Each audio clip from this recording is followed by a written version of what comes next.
Ready?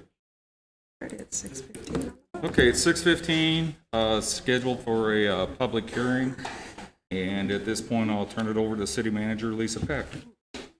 Yes, thank you. Good evening. Mark Ross, the acting engineer for the city, will be presenting an overview of what the changes of two chapters 9 and 29. This has been several months in the making, and so I appreciate everyone's hard work. And Mark, if you want to go ahead and get started. Okay, can everybody hear me okay? If not, I can take this mask off temporarily. But Mic's all the way up as well, so. I'll start with Chapter 9. Chapter 9 is drainage and flood control, and I believe you guys have probably seen these or have them in your packets.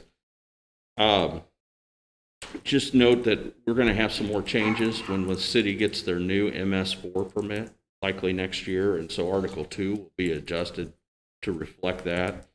But really, a lot of what Chapter 9 cleanup was, and the last major overhaul was probably mid-90s. We cleaned up some things with regard to how we look at the stormwater management plans, tied it to more accepted standards like the urban drainage manual, some of the more accepted practices today in terms of how we evaluate the runoff and calculate that. And then we made some adjustments, slight adjustments with design storms that reflect more with the urban drainage manual.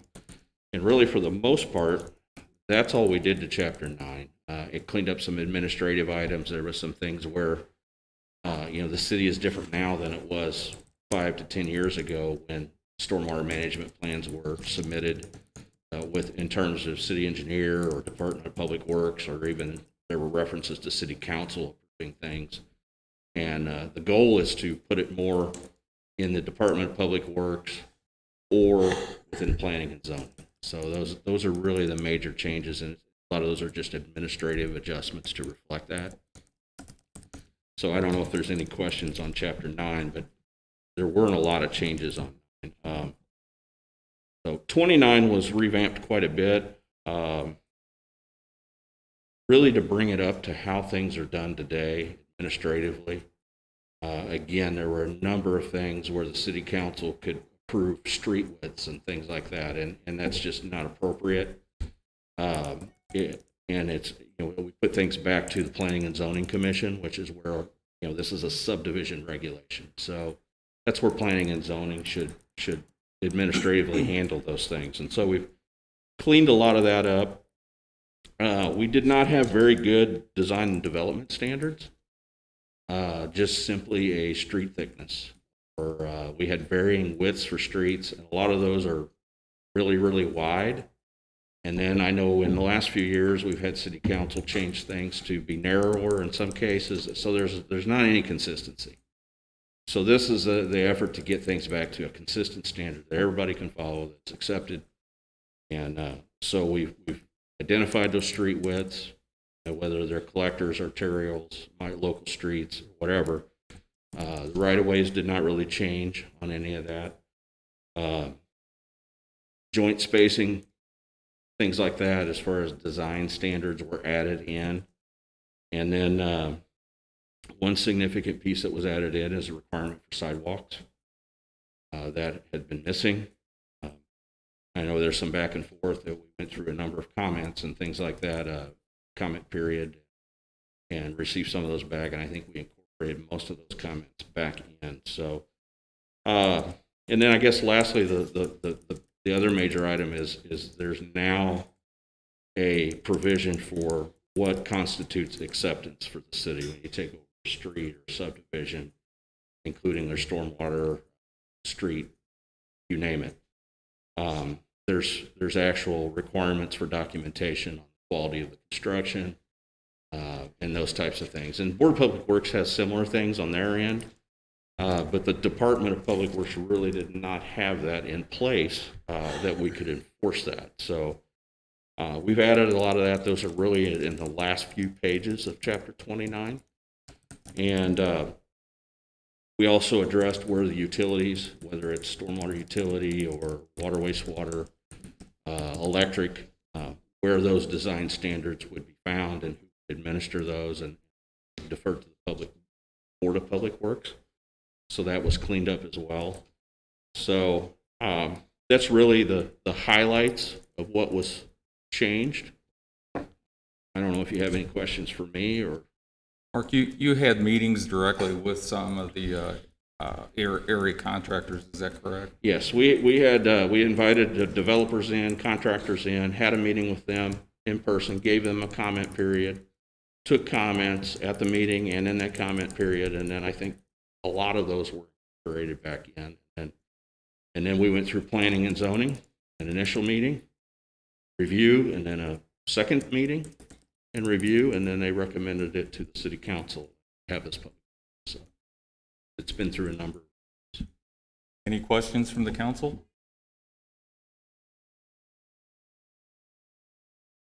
Thank you. Okay, thank you. The floor is open to public comment. Is there anyone who wants to come up and speak? Yes, I would. Identify yourself. John Ling is my name, and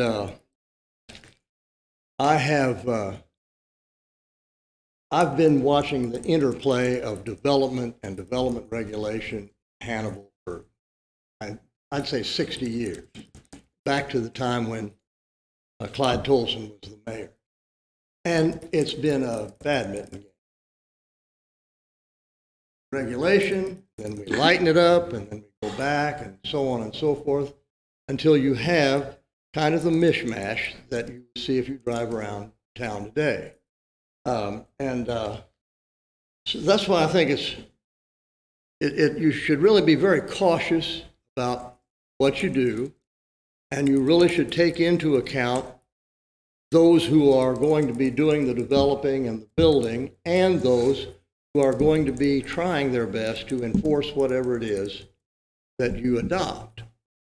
And I can't pass up the opportunity to say that this is a great place where it would be really helpful to have a full-time city engineer. Nothing against the engineer that made the presentation here, but that engineer has to look out for his other clients and prospective clients.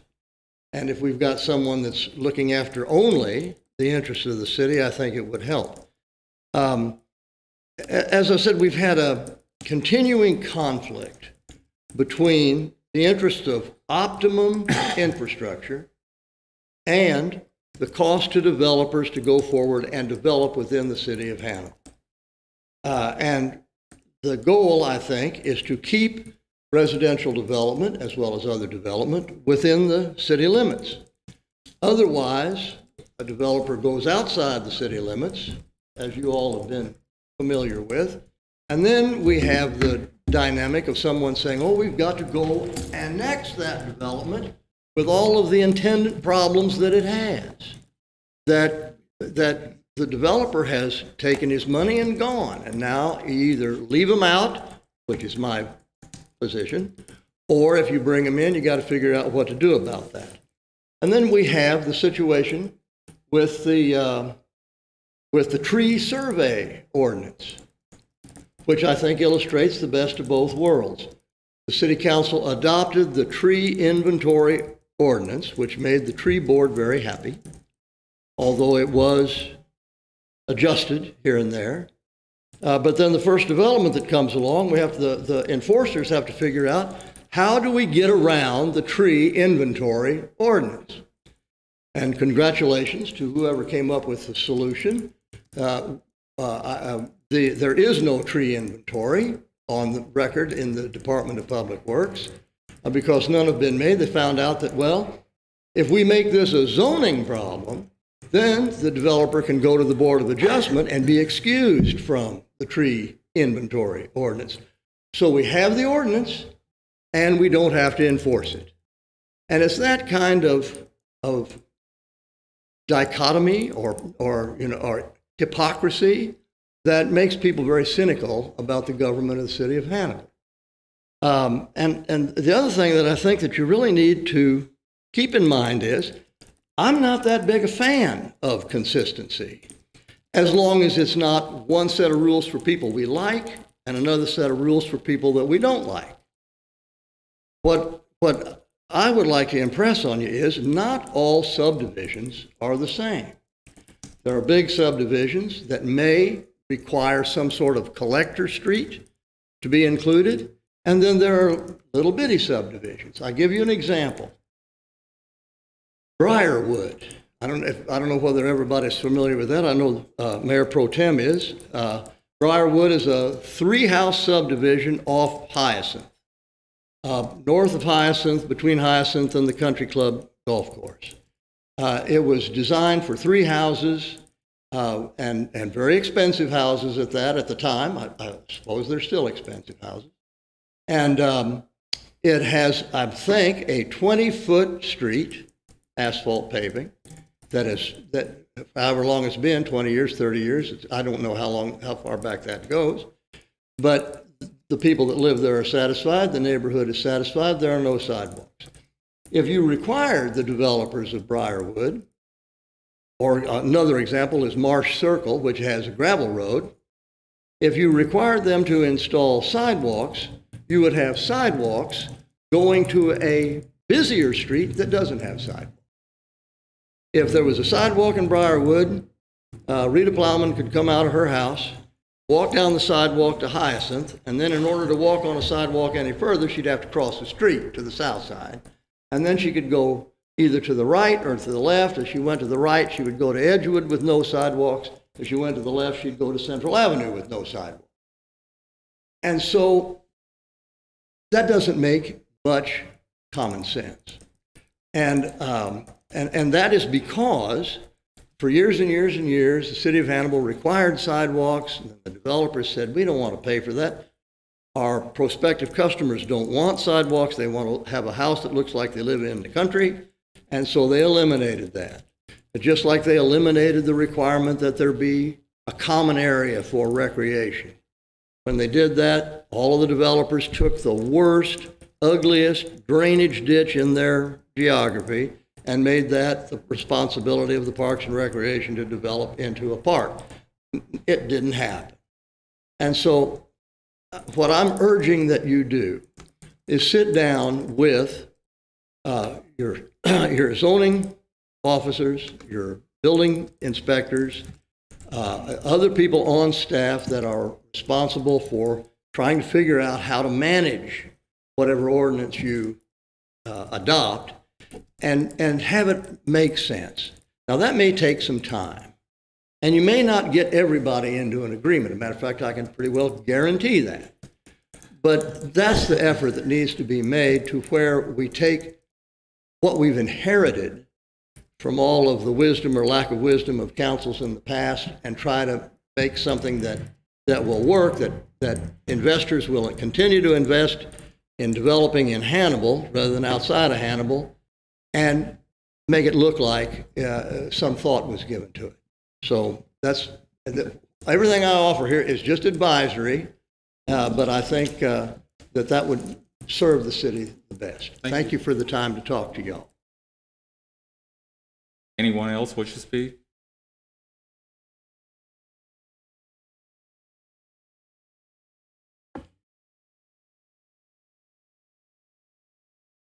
If not, I'll accept the motion to adjourn.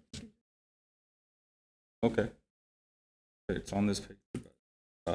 Close the public hearing, and next one's at 6:45.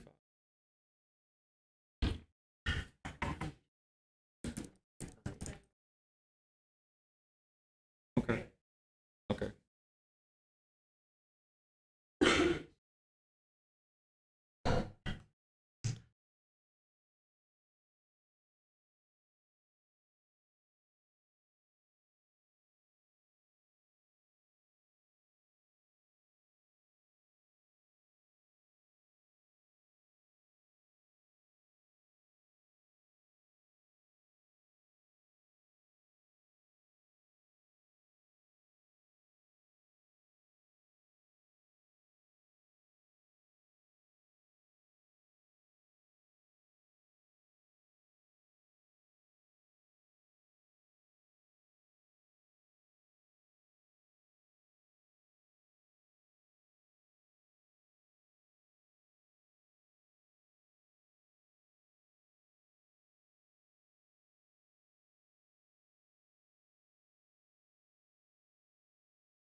Yeah. Just height of his yard if he wants me to, but other than that, Okay. everything comes. Right. Okay, it's 6:45, and we have another public hearing. Lisa? Chapter 32, at this time, we would actually request to table that public hearing. It's going to go back through planning and zoning. Okay. Okay, so we'll take, I need a motion to table that. Then. We're going to table it, so we're adjourned on that one, and regular council 7.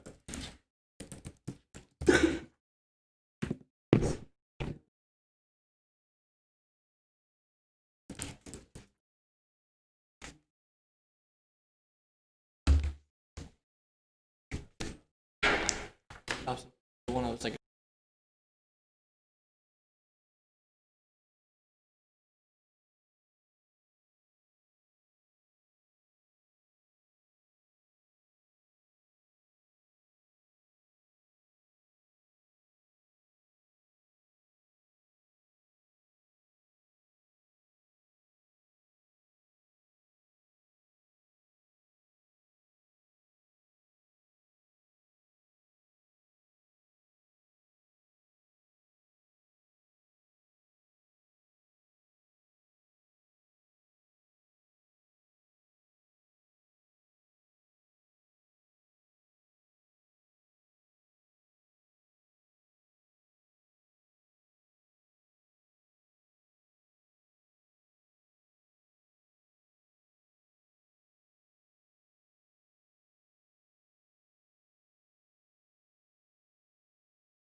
be fine. It's gonna pop up. Just keep it set. Okay, it's 7 o'clock. Thanks. Yeah, thanks. It's Tuesday, October 6th, 7 o'clock. This is the mayor's agenda, City of Hannibal official council agenda. Have the clerk call the roll. Councilmembers Veach. Here. McCoy. Here. Mayor Pro Tem Dobson. Here. Councilmember Cogdell. Here. Mayor Hark. Councilmembers Bowen Here. and Welch. There being a quorum present, I call the meeting to order. Council Cogdell, will you do the invocation, please? Gracious Heavenly Father, Lord, we just thank you again for allowing us to come together, present, Lord, to work on the agenda at hand, Lord, and to make decisions and be deacons on behalf of the city of Hannibal. Lord, we ask that you bless us with wisdom, Lord, and understanding tonight as we look over these issues. Help us make the best decisions on behalf of the citizens.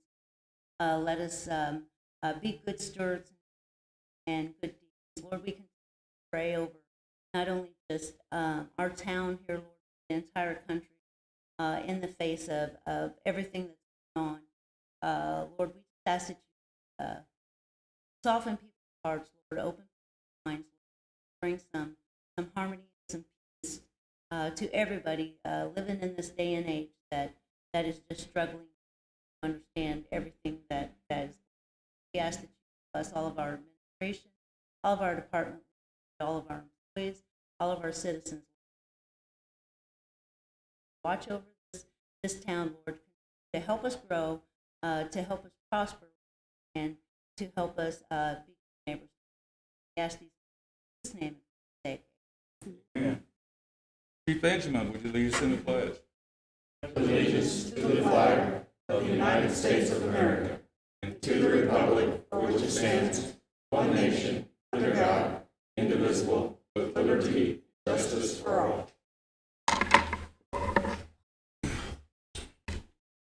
Yeah, council, would you have a motion to excuse Mayor Hark and Councilman Welch? Second. All those in favor? Aye. Opposed? Moving on to the approval of the agenda. Need a motion to approve tonight's agenda. Second. Discussion. All those in favor say aye. Aye. Those opposed? Motion carried. Approval of minutes of the regularly scheduled council meeting of September 15th, 2020, and the special called council meeting September 23rd, 2020. Motion to approve. Second. Any discussion? All those in favor say aye. Aye. Those opposed? Motion carried. Approval of the payroll and claims for the second half of September 2020. Motion to approve. Second. Any discussion? All those in favor say aye. Aye. Those opposed? Motion carried. Sarah butchered it. Sarah Rothweiler, Hannibal J.C.'s request for street closure and the annual Halloween parade.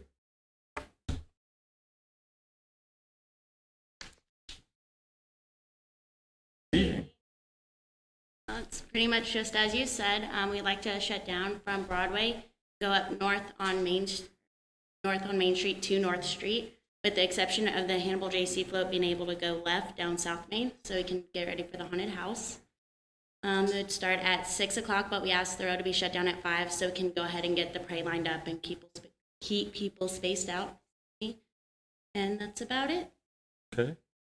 Looking at the application, no problems from the departmental heads, and it looks like insurance has been approved. So, anybody have questions?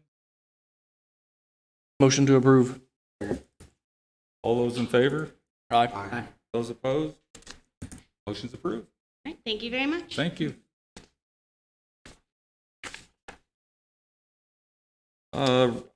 Reading for Mayor Hark, approval of reappointments and appointments. Second reading, Hannibal Municipal Assistance Corporation. Kathy Davis would be a reappointment for a term to expire June 2023. And then Jason Krigbaum, it's appointment for a term to expire June 2023. I need a motion to approve.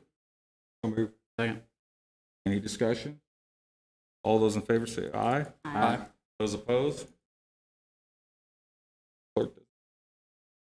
Don't repeat. Yes. Historic District Development Commission, first reading, Stacy Ray. It's appointment for a term to expire May 2025, and that's a first reading. And then Rawls County funding request, road maintenance. James and I can kind of tag team this one. The Rawls County Commissioners requested that go down to a meeting of theirs, and their request was that we assist with the maintenance of the road that goes by the landfill. They thought that would be about $10,000 every 6 months, and they would be asking us for half of that. James, want to add? They, what they were going to do, Mayor Pro Tem, was they're looking at spraying the road surface in order to, with the stuff that keeps the dust down, but they think it will also strengthen the road surface. And their issue is that they advise us, and we haven't done our own check and investigation, but I don't doubt that people have said this to them. Apparently, there have been some complaints that they feel like our trucks are tearing up the road down there to pump, because obviously, with us being under the DNR consent order, we have to take trucks down there just about every time it rains so that we can pump and haul stuff off the landfill out to the to the water treatment plant. So that's the issue. They did ask that we consider paying for half, but I also think they're probably fairly open to if we'd be willing to do anything. I don't know that they'd be opposed to any kind of help, but they did specifically say they'd like us to think about splitting the cost of that spraying. Well, and if I may, I spoke with Andy Dorian, and I can let him speak a little bit, but there is some maintenance of that road that the street department is already doing. Yeah, so we have a road grader based out there.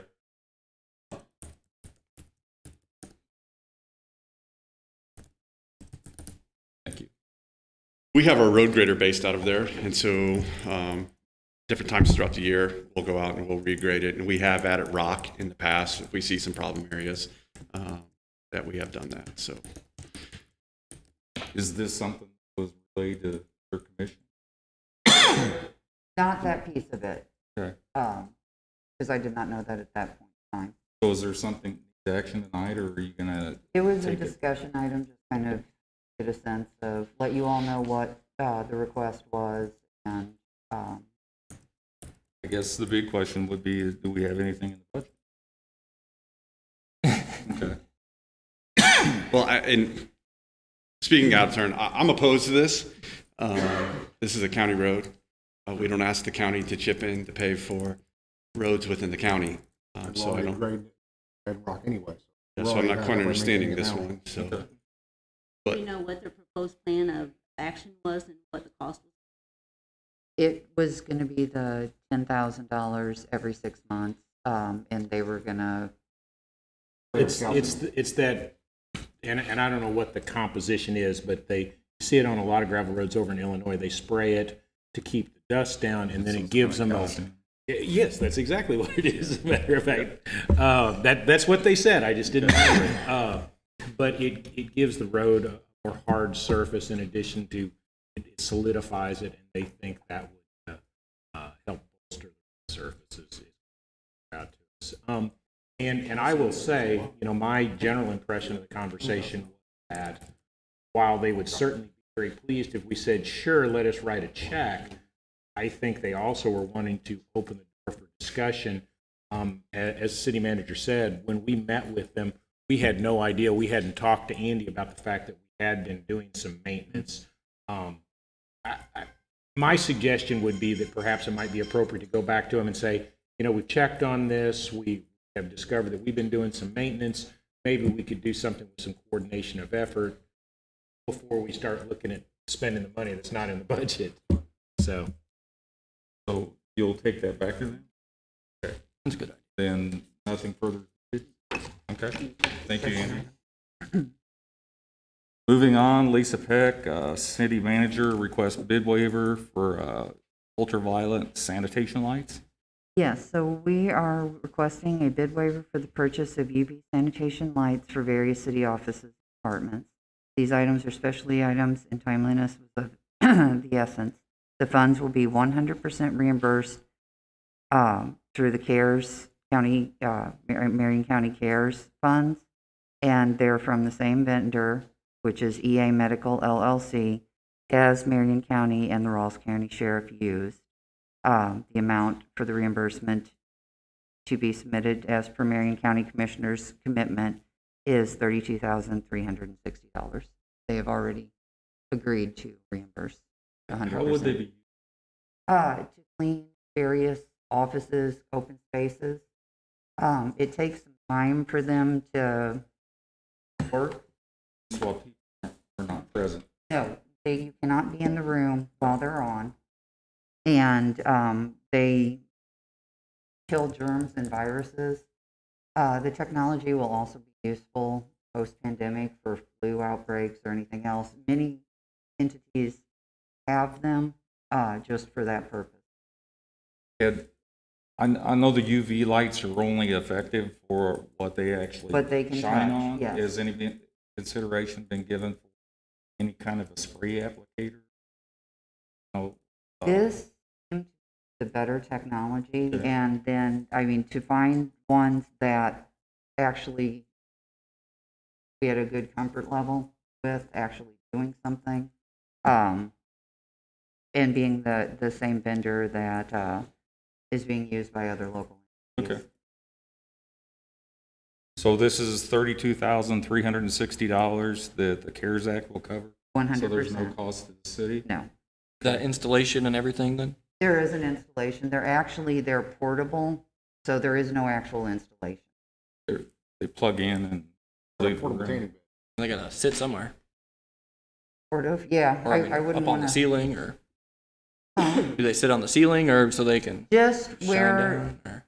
I mean, I think you can hang them from the ceiling. I'm not sure how we would do that in this installation here, but they could sit like on the table or on, some kind of shelf thing or something. And then, Okay. and we have enough so that we can have multiple in a room to provide more coverage. How many? 8. Motion to approve the bid waiver. Second. Okay. Any discussion? All those in favor say aye. Aye. Those opposed? Motion carried. See, you're still So I have before you for recommendation of appointment, Taylor Manfield for the Hannibal Parks and Recreation Board for a term to expire July of 2021. okay. Roll call. That's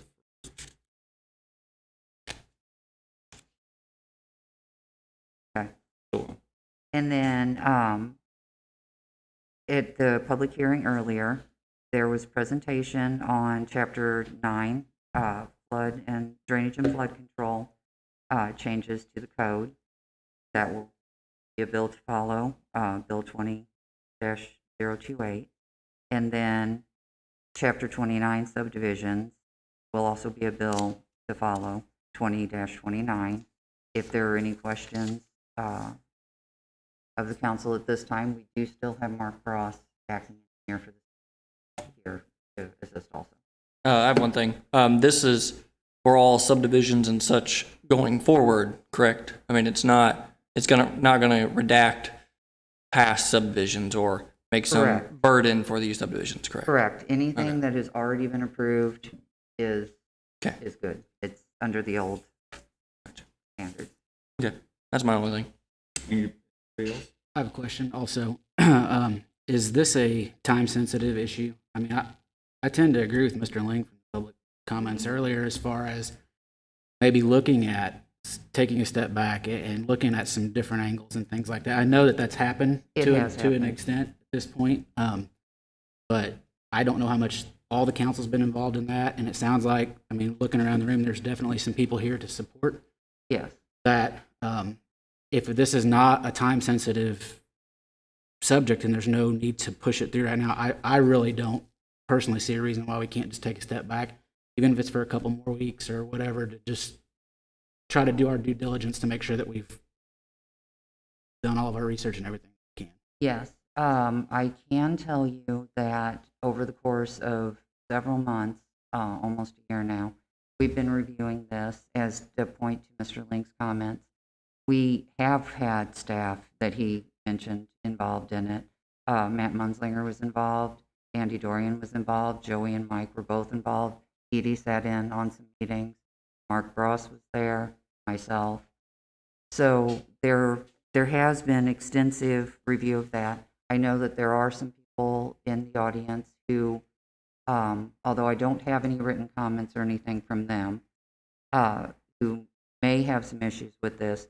We did have a comment period, as acting engineer Mark Bross stated, and we did take comments for was it a month, Mark?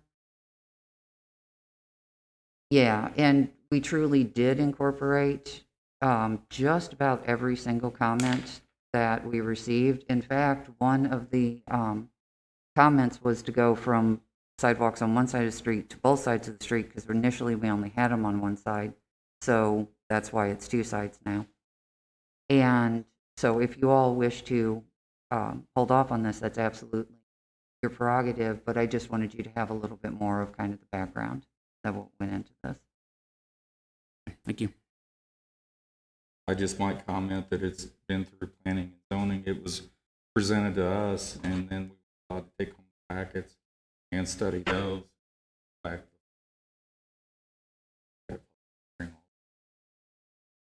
planning and zoning unanimously recommend send it. Thank you. The only sense of urgency would be to try and catch between construction periods.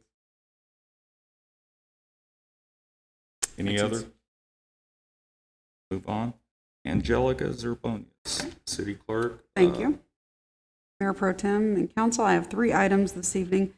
The first one is the authorization for the municipal election to be held Tuesday, April 6th, 2021. And with this election, we have vacancies for the municipal judge and council members of the 1st and 3rd wards. I don't have the municipal judge listed on the agenda, but it is in the memo and the ordinance. Just left municipal judge off for some reason. And the candidate filing for the positions will commence Tuesday, December 15th, and they will conclude January 19th, 2021. Ads will be ran 2 to 3 times in the newspaper. We'll have a notice posted on the building encouraging individuals to file for candidacy. Final certification is January 26th. I bring the issue to you all this early to authorize the election so that we can have the first and second reading in time for the candidate filing dates. So I would recommend a first reading to bill number 20-024 this evening. Any questions? Okay, my next 2 items tie together, and it's an amendment to the Police and Firemen Retirement Plan document. Section 10, miscellaneous cost of living adjustment.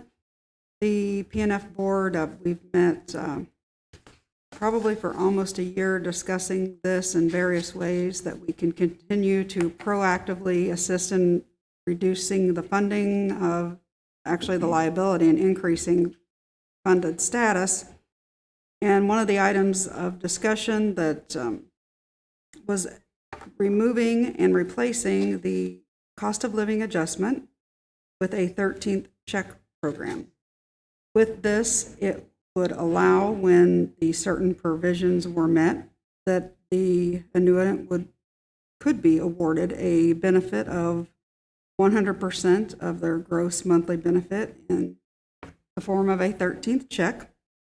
This would remove the COLA of 1% to a maximum of 3% of their annual benefit, The requirements in order to be eligible for the 13th check program are greater than those that are currently in place. However, it could award the annuitants a greater opportunity with their actual award as compared to, like I said, the 1 to 3% maximum.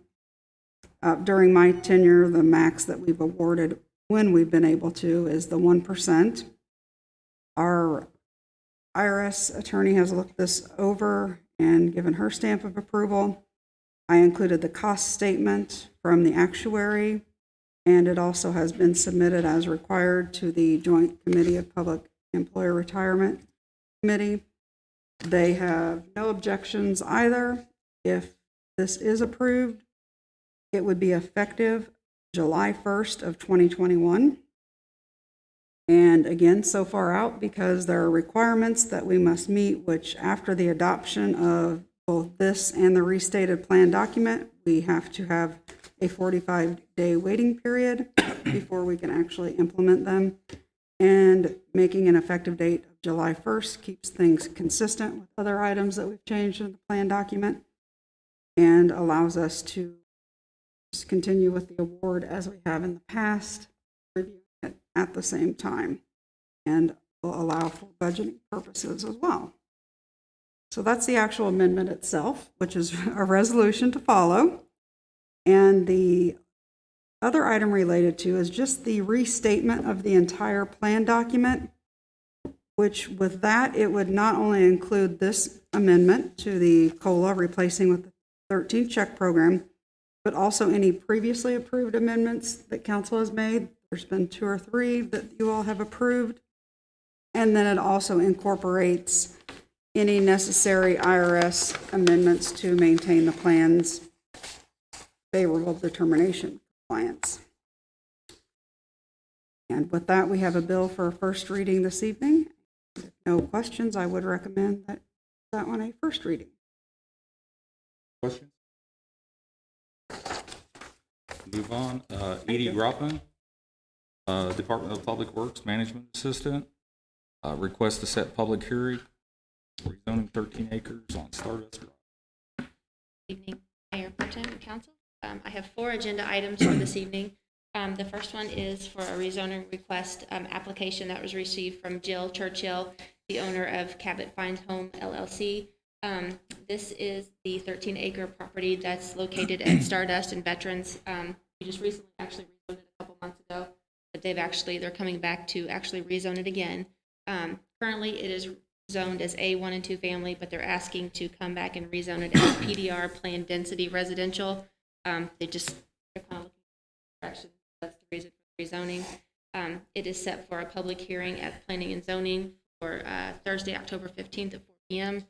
and then back to council on Tuesday, November 3rd at 6:45 p.m.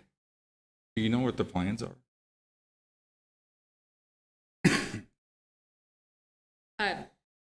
She's here. I mean, we Well, we I'm have a just couple. I'm just curious as the change in the zoning. They've really recently got the initial zoning, you know, city. Mhm.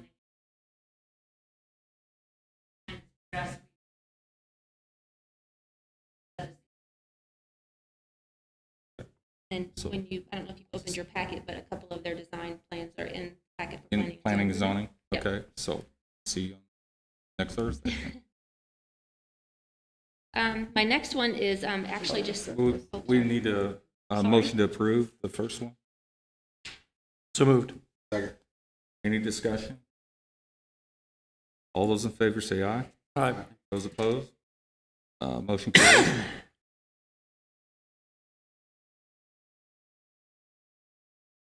Okay, next one. That's to set the public. My next one is an update on the property down on County Road 410 from Ben Hickman.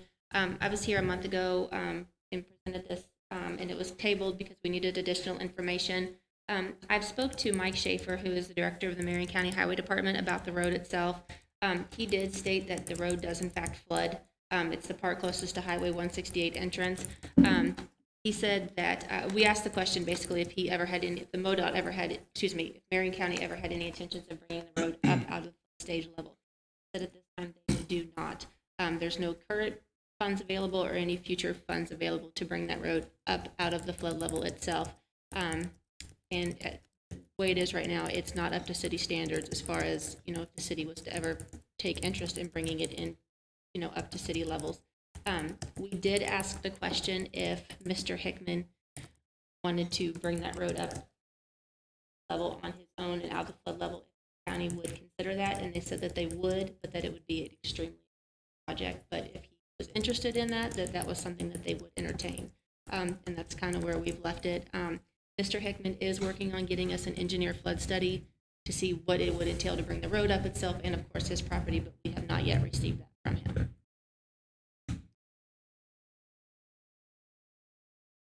That's what I know on that. Okay. piece. Any questions? Next one. Any recommendation on where I should move forward with? I assume that you're waiting to hear back from him. Yes. Okay. Okay, my next one is for the Oak Spring Subdivisions Road. Jim Mulhern, who's the developer of that subdivision, has completed the road to the city's street design standards and is asking the city to accept the public dedication of the road. Both our city acting engineer, Mark Bross, and Director of Central Services, Andy Dorian, have inspected the street and has certified that it's up to city standards, including the stormwater management part of it. So tonight, they've just asked that road. Yes, it's Bill 20025 built to follow? Yes. Okay. Next one. Last is a street vacation request that has been received from Cindy and Tim Pickett, who reside at 16 Sue Ellen Drive. They are asking for the property that's located between their home and 20 Sue Ellen Drive to be vacated. It's a road that was never developed. He has no intentions of ever developing it. It's just a road to nothing. There's actually a house at the end of the property that comes out on Middlebrook. If we ever develop that road, we actually have to tear down a house to get through it, so it's nothing that will ever. Edie, I've got a question. Sure. Looks like as platted that that maybe the Pickett's property is comprised of 3 different lots. If you vacate the street, are you landlocking lots 4 and 5? Those blue lines were old lines. They have 3 lots. They're all 3 theirs. I understand, but if it's a platted lot, under our ordinances, they could sell that to somebody else, and then it's going to be landlocked. It's not going to be on a platted street. And I don't know if I care, but I thought the blue lines were old, They were old. Old yeah. lines. But it's all been one put lot, into yeah. one. has it been replatted by a minor subdivision? Yeah, so when they're blue like that, only the yellow lines are when they're actual, blue lines are just old. They keep those. So they've been. Well, plat shows actually, yellow. is this the assessor's book, or is this something ours? Because what the assessor does is the yellow lines show one ownership, blue lines show actual lots. The yellow line shows, I thought if they were dashed. Yellow line it would shows be- joint ownership in the assessor's map system. If they're showing lots 4, 5, and 6, unless there's been a minor subdivision, that's still going to be 3 separate lots. the way that it reads on the description that all 3 of those lots belong to the Picketts. I agree. Sure. You can tell they do from looking at the assessor's map. And maybe I'm just being difficult and raising an issue nobody cares about. But my point is, I think I know for a fact that unless there's been a minor subdivision, there's 3 lots there. So if you vacate the street, that means lots 4 and 5 are going to be landlocked. So your point is that a minor sub would have to occur to make it all one lot. Not saying that, but I am saying that perhaps you might want to require the Picketts to put a restriction on their property to say that they won't sell those lots separately if they're going to get the street vacated. I don't think they should have to go to the expense of minor subdivision. I'm not trying to make things difficult with Picketts. I'm just looking at the future and looking at the idea that whoever the city attorney is going to go, why didn't James Lemon say something when they were doing that? And if I'm alive, they'll probably call me and cuss me. Because wouldn't that be the same thing for the Rickards on the other side? Probably, but I can't tell from looking at the map. I can't tell where their access is. But if if they own 3 lots, that's also a situation for them too. And like I say, I think it could be taken care of real simply by just asking them to record a restriction on their ground saying they won't sell those lots separately and that they have to be sold together, that as a condition of vacating the street. Can we approve it tonight with that? Absolutely.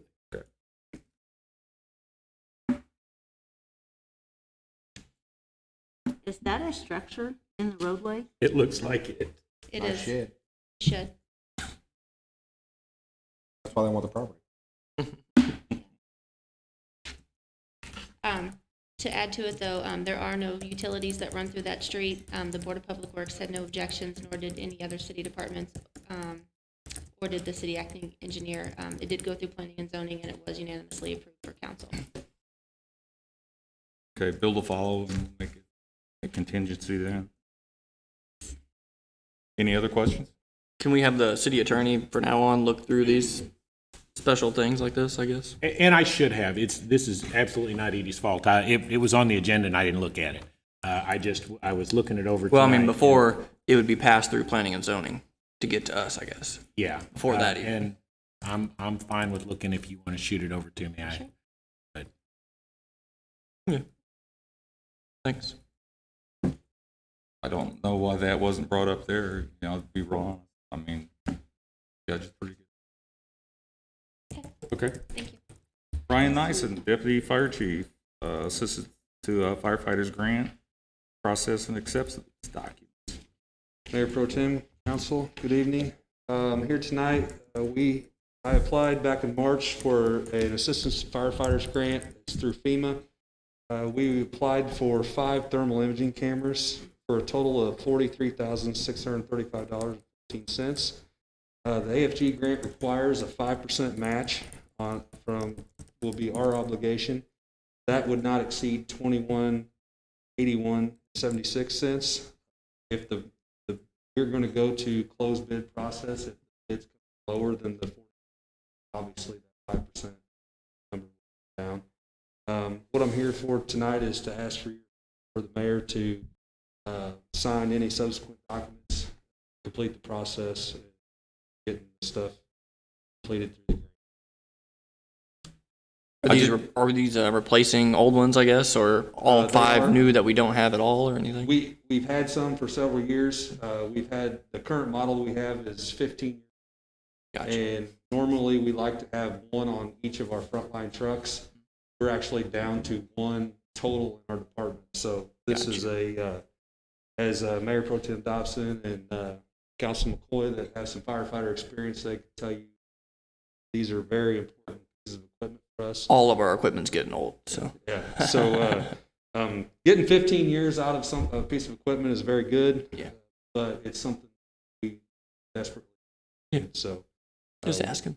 Thanks. we're excited to get a grant this size. So. Yeah. I just want to point out too that this is a federal grant and these aren't giveaways.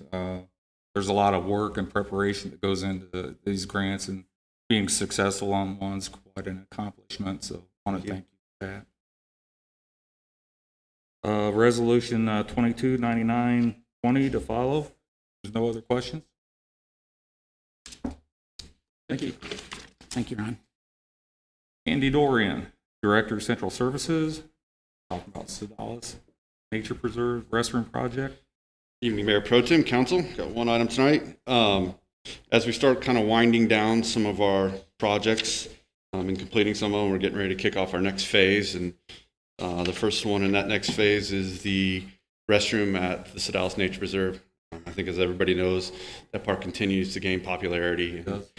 A restroom other than a porta potty is one of the biggest requests that we get from families. And so what we're looking at is going with a similar restroom that we have at the riverfront, 60 concrete restrooms. They're 100% concrete, able to be flooded, cleaned up. And so we are working with Klingner and Associates. They were also the engineer for that project down on the riverfront. And so that what they'll do is they'll design basically all the utility hookups from everywhere, the pad, everything that comes up through the concrete. And then these bathrooms come prefabbed and pretty slick operation. So I guess I've got a stupid question. Mhm. If they've been engineered once, why do you have to engineer again if you're doing the? All the utility connections have to be engineered because that's at Ellis. So they come from everywhere. All the water, sewer, all the electric lines have to be engineered. And then the pad itself has to be designed for the weight loads and all those kinds of things. So the actual work with the restroom itself, we don't have to re-engineer and design any of that stuff. Okay. Any other questions? How much was that restroom down at the riverfront? The one at the restroom was, or down at the riverfront, I think was 120. This one's going to be a little bit smaller. Our quote that last time we saw was around 80 for that restroom. And obviously there'll be some extra cost with all the utilities and the concrete part of this restroom. The restroom itself is about 80. They're vandal as they can be. As they can be, yeah. They are 100% concrete other than the fixtures. Okay, resolution number 2300-20 to follow. Thank you. Thank you. I brought that up though. Karen Burdick, Director of Finance, approval of Marion County Coronavirus Aid, Relief, and Economic Security Act. Good evening, Mayor Pro Tem, Council. What I bring to you tonight is a request for submit another application for the CARES Fund for the frontline workers for for July 17th through December 30th. We already applied for April 1st to July 16th, and we did get that funding. And this is for then picking up on July 17th till December 30th. What I did in calculating this amount is I asked both the fire and the police department for what is their minimum requirement for the frontline people, because we're going to be doing estimations from this point to December 30th. So, just what is the basics that you would need so that if some fireman was out and they had to have somebody else working overtime, in full staffing, we would have additional 2 police officers and could have as many as additional 4 firemen on duty. So I took the minimum regular salary only, no benefits, and calculated it for the extent of the period, which is 11, almost 12 weeks, and came up with $914,000. And again, I'm going to request half of it, which is a little over $457,000. This qualifies for the grant, so I feel it's my responsibility to bring it before you for approval, and then I will submit that application. Is that going out to the frontline workers in a? No, we This is not- already had the hazard pay. Okay. Yes. Okay. And we've been approved for the hazard pay, and we've now had 2 pay periods. Okay. So I'll be submitting for that reimbursement. So the hazard pay that we requested that you approved and the county approved, we will be doing that monthly on a reimbursement Okay. schedule. This is what we would do here is apply for it, and if they want us to do the same, the reimbursement, we be able to do that. Our costs that will qualify, though, will be much higher than what I'm asking for, since I am only asking for the minimum staffing requirement. And Mayor Tim, if I may, these funds will go back into the general fund. They're under that provision that allows for the city to claim the time of as an administrative convenience, the time of the frontline workers. Okay. Are there any other questions? Motion to approve the application. Second. Any other discussion? All those in favor say aye. Aye. Those opposed? Motion carried. Okay, thank you. Okay, moving into our resolutions, resolution number 2298-20. Need a motion to have the clerk read this resolution and call the roll for adoption. So moved. Second. Any discussion? All those in favor say aye. Aye. Opposed? Motion carried. Resolution number 2298-20, a resolution of the City of Hannibal, Missouri, amending the Policeman and Fireman Retirement Fund Plan Document, Section 10, Miscellaneous 10.01, Cost of Living Adjustment, by deleting it in its entirety and replacing with a new Section 10.01, 13th Check Program. Councilmembers Veach, Yes. McCoy, Yes. Cogdill, Yes. Mayor Pro Tem Dobson. Yes. Councilmember Bowen. Yes. I declare resolution number 2298-20 duly approved and adopted on this day. Now move to resolution number 2299-20. Need a motion to have the clerk read the resolution and call the roll for adoption. Second. Any discussion? All those in favor say aye. Aye. Those opposed? Motion carries. Resolution number 2299-20, a resolution of the City of Hannibal authorizing the grant application process and executing of any, including subsequent acceptance documents of a grant through the U.S. Department of Homeland Security, Federal Emergency Management Agency, and Assistance to Firefighters Grant in an amount not to exceed $43,635.14 for the purchase of fire department thermal imaging cameras. Councilmembers Veach, Yes. McCoy, Yes. Mayor Pro Tem Dobson. Yes. Councilmember Cogdill. Councilmember Bowen. Yes. I declare resolution number 2299-20 duly approved and adopted on this day.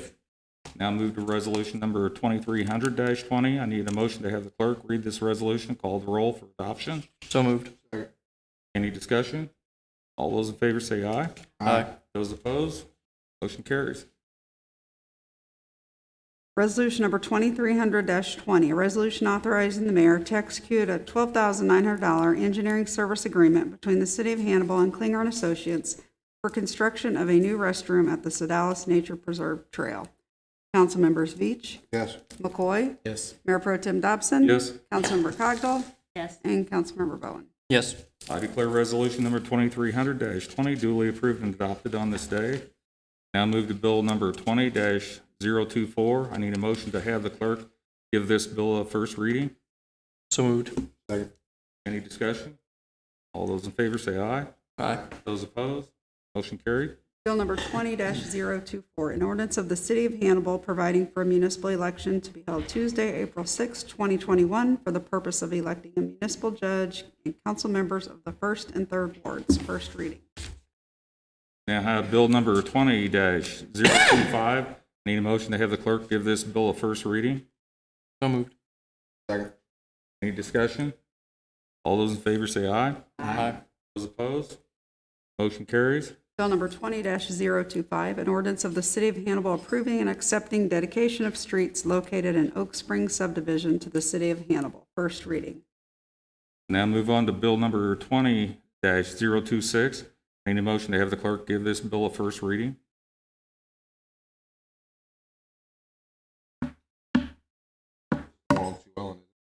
Yeah. I guess, We need to amend yes, what that is, I guess. yes. What was The amendment was that you'd approve the street vacation subject to their agreement to put a restriction that they would not try to sell the lots individually. Okay, with that amendment, Make that motion. Second. any discussion, further discussion? All those in favor say aye. Aye. Those opposed? Motion carries. Bill number 20-026, an ordinance of the City of Hannibal vacating a portion of an undeveloped street lying in all Lot 6, Block 3 of the Town and Country subdivision in the City of Hannibal, Marion County. First reading. That'll include that. Yeah.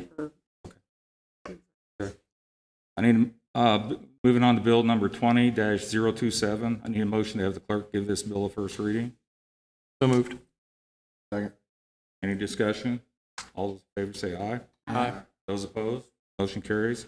Bill number 20-027, Ordinance of the City of Hannibal, Missouri, restating the city's Policeman and Fireman Retirement Fund plan document to incorporate previously approved amendments, including the most current amendment to Section 10.01, 13th Check Program, along with mandatory updates as necessary to maintain the plan's compliance with the Internal Revenue Service. First reading.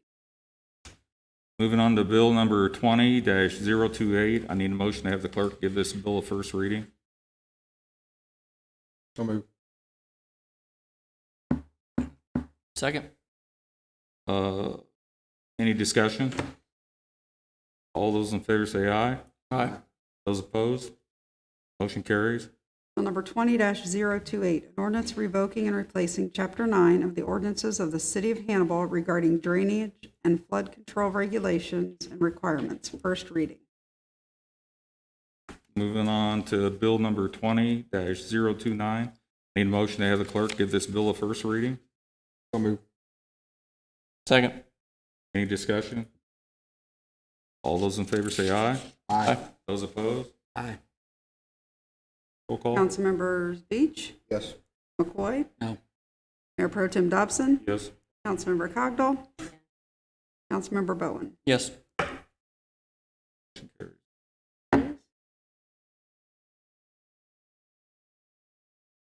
Bill number 20-029, an ordinance revoking and replacing Chapter 29 subdivisions of the ordinances of the City of Hannibal regarding subdivision regulations and requirements. First reading. I need a motion to go into closed session in accordance with RSMO 610-021, subparagraph 2, admitting myself, city manager, city attorney, city clerk, Andy Dorian. Motion. Second. Any discussion? All those in favor say aye. Aye. Those opposed? Motion carries. Councilmembers Beach, Yes. McCoy, Yes. Mayor Pro Tem Dobson, Yes. Councilmember Cogdell, Yes. and Councilmember Bowen. Yes. We're in closed session.